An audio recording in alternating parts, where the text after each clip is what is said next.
चलिए बच्चा तीसरे लेक्चर की तरफ चलते हैं। अभी हमारा टॉपिक होगा हार्मोनल रेगुलेशन। इस बार अभी तक हम लोग पढ़े थे मेल्स में कैसे होता है, अब हम पढ़ेंगे फीमेल्स में कैसे होता है। फीमेल्स में मेजरली दो कारण से होता है हार्मोनल रेगुलेशन। एक तो आप जान लो मेंस्ट्रुअल साइकिल के लिए, इसके लिए मेंस्ट्रुअल साइकिल के लिए, ठीक है। मेंस्ट्रुअल साइकिल के साथ साथ अंदर में एक साथ एग का डेवलपमेंट भी हो रहा होता है। सुनना पॉइंट वाइज देखते हैं। मेंस्ट्रुअल साइकिल सब में नहीं होता, सिर्फ प्राइमेट एक एनिमल के ग्रुप का नाम है। क्या नाम है? एनिमल के ग्रुप का क्या नाम है?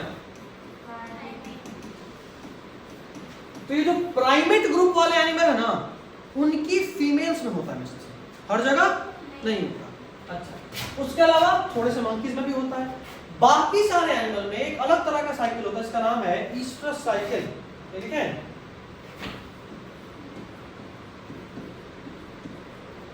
क्या नाम है?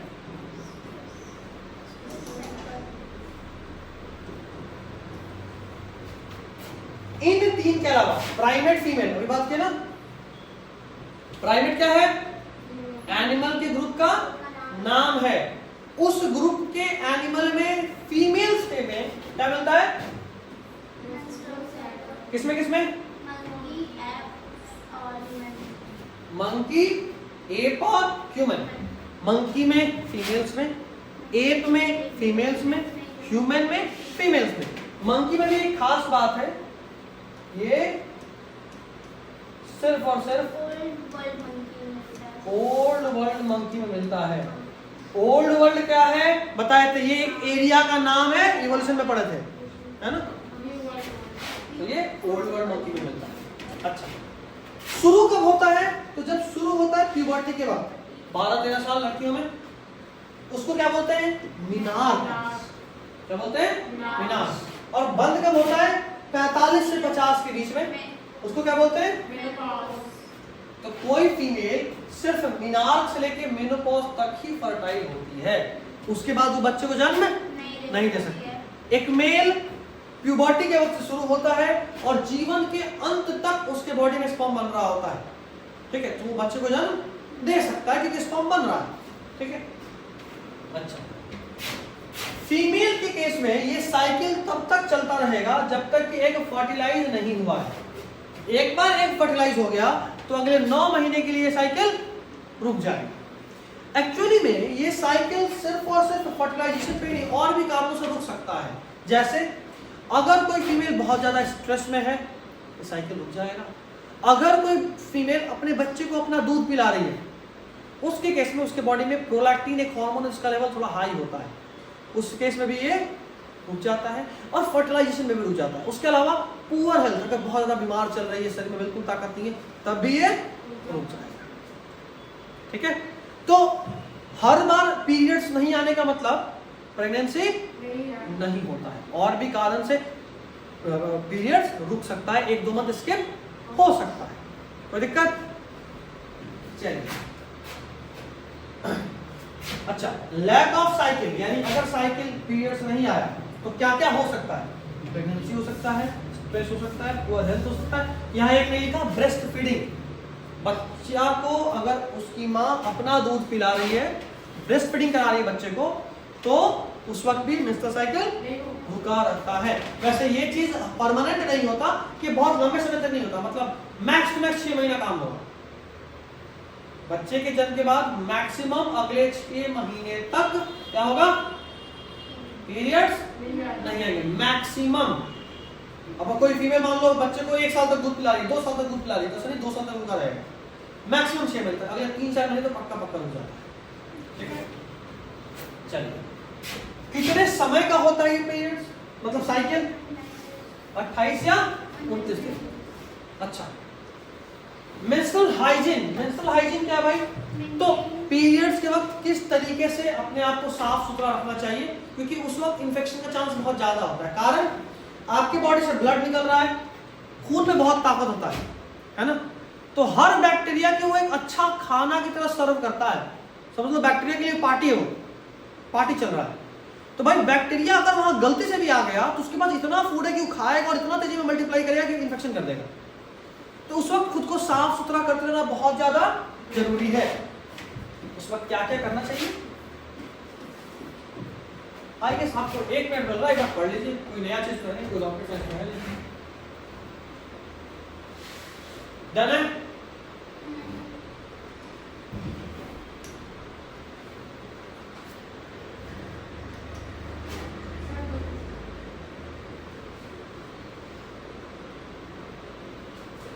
Next topic menstrual cycle. अब सुनिएगा, मेंस्ट्रुअल साइकिल में हम लोग दो चीज को एक साथ पढ़ेंगे। एक ओवरी में एग कैसे बन रहा है, और दूसरा साइमल्टेनियसली उसी वक्त यूट्रस में क्या क्या चेंज हो रहा है। क्योंकि सिर्फ ओवरी से एग निकल जाना काफी नहीं है, अगर वो एग निकल गया और फर्टिलाइज होगा तो उसको इम्प्लांट भी होना है। इम्प्लांट होने के लिए ओवरी को तैयार होना बहुत जरूरी है। देखो यहां से डेवलपमेंट शुरू हुआ। साइकिल का शुरुआत होता है पीरियड्स के आने से। याद रखिएगा, कई बार हम लोग दिन जोड़ते हैं ना, आज से शुरू हुआ, तो भाई जिस दिन शुरू हुआ ना ब्लड फ्लो, उस दिन से डे 1 काउंट करते हैं। लोग गलती कर देते हैं, सोचते हैं अच्छा अभी तक तो पीरियड्स चल रहा था, ये तो पिछला वाला साइकिल था, अब पीरियड्स खत्म, आज से नया साइकिल शुरू। नहीं, पीरियड्स का शुरुआत मेंस्ट्रुअल साइकिल का भी शुरुआत है। 4 फेज में होता है, menstrual phase, ovulatory phase, luteal phase और एक और होता है सेक्रेटरी फेज। आपके नोट्स में लिखा हुआ होगा, यहाँ थोड़ा सा कम लिखा हुआ है, नोट्स ओपन करिए। मेंस्ट्रुअल साइकिल आई गेस इसमें भी है क्या आगे? यस बिल्कुल लिखा हुआ, देखो मेंस्ट्रुअल फेज, फॉलिकुलर या प्रोलिफरेटिव, ओव्यूलेशन और ल्यूटियल। इसी को हम 2 बार बोलेंगे, ठीक है? सुनना पहले, सबसे पहले क्या होगा? मेंस्ट्रुअल साइकिल 3 से 5 दिन तक था, उसमें कौन सा हार्मोन कम हो रहा है? बताया था ना, कॉर्पस लूटियम प्रोजेस्टेरोन रिलीज करता है, जैसे ही वो खत्म तो हार्मोन गया, हार्मोन गया तो मेंस्ट्रुअल फॉल हो जाएगा। देख रहे हो क्यों होता है भाई? कॉर्पस लूटियम उसी वक्त डिजनरेट करता है, क्या होगा? एंडोमेट्रियल लाइनिंग टूटेगा। यूट्रस के सबसे अंदर वाले लेयर का नाम एंडोमेट्रियम था, बीच वाले का नाम मायोमेट्रियम था, सबसे बाहर वाले का नाम पेरीमेट्रियम था। मायोमेट्रियम पे ऑक्सीटोसिन एक्ट करता है जो कि यूट्रस को कॉन्ट्रैक्ट कराता है ताकि बच्चा बाहर निकले।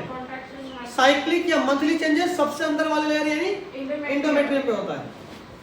वो टूटा, ब्लड वेसल टूटा, ब्लड वेसल बाहर आ रहा है, मेंस्ट्रुअल फ्लो। एक साथ दोनों को रिलेट करके पढ़ रहा है। देखो पहला 4 से 5 दिन ये चीज इतना मोटा लाइनिंग बन गया, तो देखो टूट टूट के कम हो गया, ठीक है? उस वक्त देखो सारा हार्मोन कम है, देख रहे हो? उस वक्त सारा हार्मोन कम है। 4 हार्मोन पढ़ना है, एफएसएच, एलएच, एस्ट्रोजन और प्रोजेस्टेरोन। ये वाला मेरे को उतना सही नहीं लग रहा, उतना सही नहीं मतलब एक बार जरा एनसीईआरटी का डायग्राम देखो। एनसीईआरटी आप सभी के पास है? वहां पे आप देखोगे जो हार्मोन है इसको 2 पार्ट में डिवाइड करा हुआ है। 2 हार्मोन ऊपर है, 2 हार्मोन नीचे है। ऊपर वाले दोनों हार्मोन पिट्यूटरी हार्मोन है, जो कहां से रिलीज हो रहे हैं? Pituitary gland. कौन कौन? एफएसएच और स्टार्टिंग में देखो एलएच लाल वाला है, एफएसएच डार्क ग्रीन है ना? देखो स्टार्टिंग में एफएसएच क्या है? ज्यादा है, और एलएच क्या है? कम है। ऑलमोस्ट मिड आते हैं तो 14वें दिन पे देखो एलएच क्या हो गया? अचानक से यहां तक कम था, एकाएक बढ़ा, देखो तुरंत बढ़ गया। तुरंत जो चेंज हुआ इसको क्या बोले? सर्ज। क्या बोले? इसी एलएच सर्ज में देखो डेवलप कर रहा था। एक्चुअली में स्टार्टिंग में देखो एफएसएच आया था, एफएसएच आने से क्या हुआ कि इस जो फॉलिकल्स थे वो बड़े होने लगे। फॉलिकल्स में हम लोग एक सेल का बात करते हैं, ग्रैनुलोसा सेल्स, याद आ रहा है? ग्रैनुलोसा सेल्स एस्ट्रोजन रिलीज करता है। वो एस्ट्रोजन क्या करता है कि उस एस्ट्रोजन से क्या हो रहा है कि यहाँ पे लाइनिंग बनना शुरू हुआ, ठीक? ये देखो थोड़ा एफएसएच स्टार्ट करा, ये डेवलप करा, और ग्रैनुलोसा सेल्स और एस्ट्रोजन। देखो जैसे जैसे एफएसएच बढ़ रहा है एस्ट्रोजन भी धीरे धीरे बढ़ रहा है। देखो एस्ट्रोजन कौन सा वाला? ये वाला देखो, ये एस्ट्रोजन, एस्ट्रोजन ये है, देख रहे हो? एफएसएच सबसे पहले एफएसएच बढ़ा, जैसे ही एफएसएच बढ़ा तो ये जो मेरा फॉलिकल्स था वो डेवलप करना शुरू करा। फॉलिकल्स डेवलप यानी कौन सा सेल डेवलप?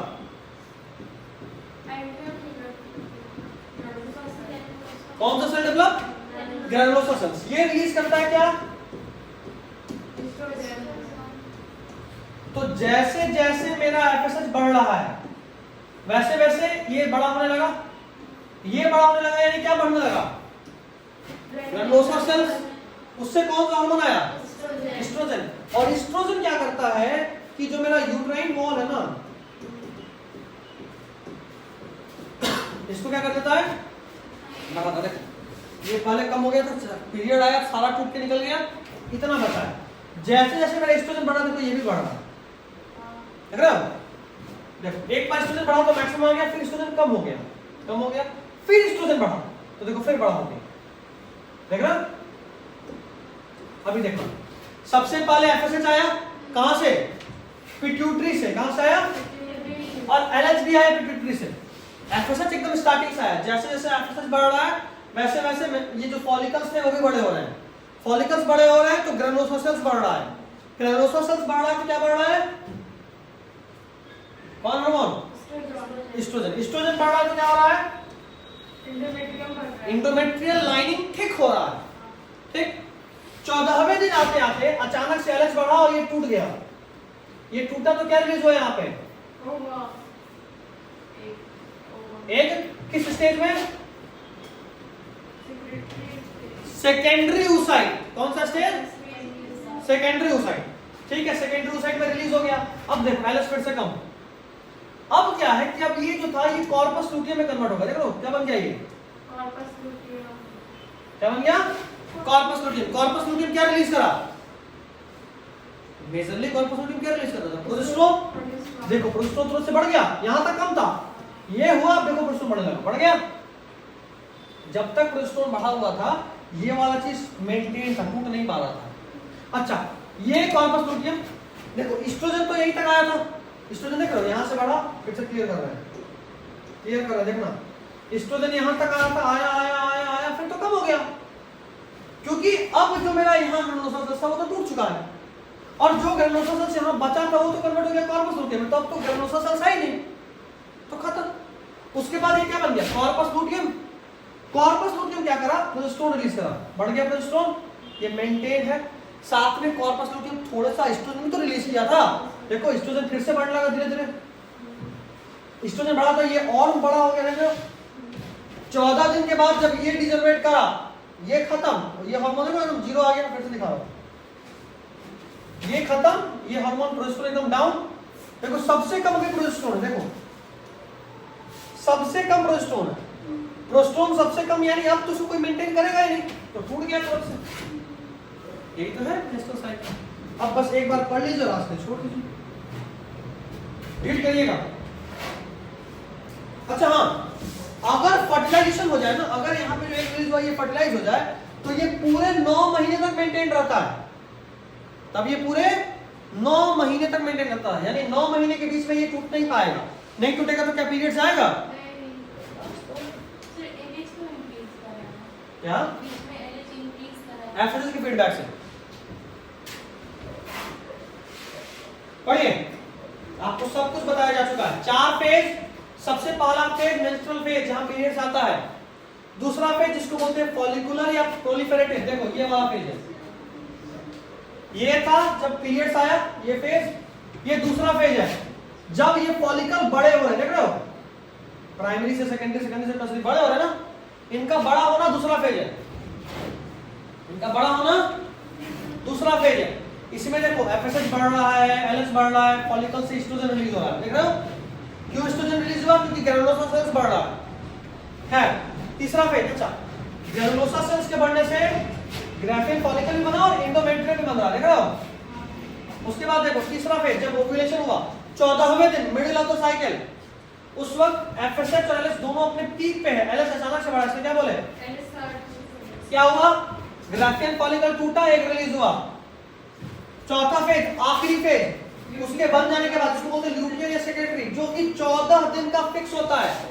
कभी होता है ना पीरियड्स 28 दिन के बदले 30 दिन पे हो गया, 32 दिन पे हो गया, तो बाकी सब बदल जाएगा। ये 14 दिन, मान लो नॉर्मली किसी फीमेल में 30 दिन में आता है पीरियड्स, और उससे पूछे कि एक कब रिलीज हुआ होगा तो क्या बोलेंगे? 16 में। मान लो फीमेल का तभी तबीयत थोड़ा ज्यादा खराब हो गया, साइकिल कितने दिन का हो गया? 45 दिन में पीरियड्स आ रहा है। इसमें भी एक कब रिलीज हुआ?